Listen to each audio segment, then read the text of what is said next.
सुनो, परेशान ना हुआ करो, अल्लाह आपकी हर अज़ियत से वाकिफ़ है।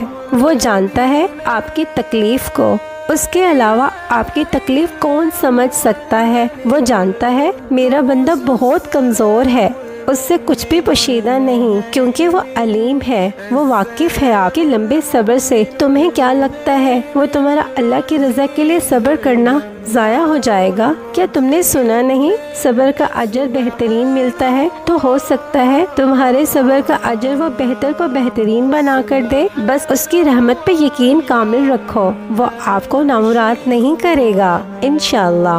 हौसला रखो, सब्र के सिले हमेशा खूबसूरत हुआ करते हैं। उसके मामलात बस वही जान सकता है। उसके मंसूबे तुम्हारी सोच के दायरों से बहुत वसी हैं। उसके लिए तुम्हारा मुकद्दर मोड़ना क्या मुश्किल, जिसने मशरिक व मगरिब मोड़ रखे हैं। तुम बस मिलने का यकीन रखो। कैसे मिलेगा ये सोचना तुम्हारा काम नहीं। क्यों नामुमकिन और मुमकिन में खुद को उलझाया है। अल्लाह पे यकीन रखने वालों ने हर मसले का हल पाया है। हर चीज गवाह है उसकी ताकतों और कुदरतों की। तुम अपने इर्द गिर्द नजर घुमा कर तो देखो, यूँ हालात से घबराया नहीं करते। सुनो, यकीन रखो अल्लाह पर, जल्द अच्छे दिन भी आएंगे इंशाअल्लाह। वो अता करता है अपने बंदों को। तुम मांग कर तो देखो, क्या तुम्हें मालूम नहीं अल्लाह सब कुछ कर सकता है। खुद सोचो भला, कुछ ऐसा है जो वो ना कर सके। वो तो जबरदस्त गालिब हिकमत वाला है।